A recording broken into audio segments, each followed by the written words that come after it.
we have a 470W out of a '09 Ford F-150 Joe Jacobs. This looks to be done back 2016 according to the converter. Here is what we have. Transmission had a lot of metal present. He did put the Sonics drum in, which is a plus. Okay, this is normally an upgrade, so that drum is put in. That's a positive thing because these forward clutch drums in stock form are very prone for failure.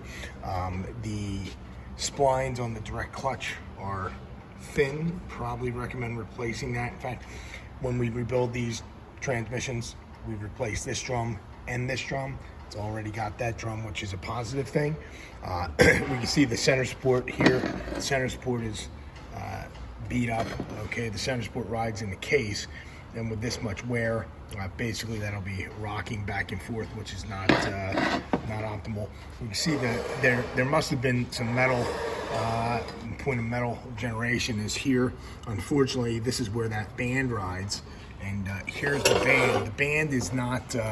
The band did not break, but the band is just worn to a point. It's metal on metal.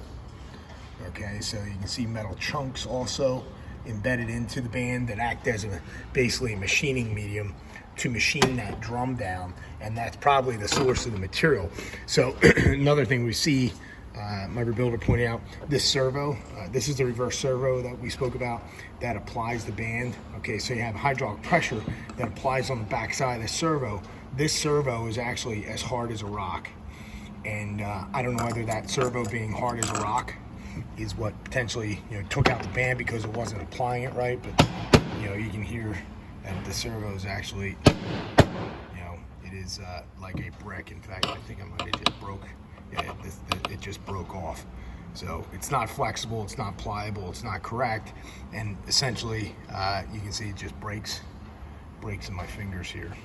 So this material should be flexible, almost like a rubber band, but it's not. So that could have been a contributing factor. And you get some of these shops that'll do shortcut jobs, and that shortcut job not replacing a $18 or $25 servo can contribute to the failure of the band because it doesn't apply right. You can also see all the machine material that came out here as well. Another thing that we observed looking at, so you have the band for reverse, it's in the back here, and then you have the overdrive band. This board is very prone for wear. This board gets machined and a sleeve gets put in there. That's for the overdrive band there. So in addition to the normal rebuilding items, fortunately, like I said, we're not going to need to replace this drum.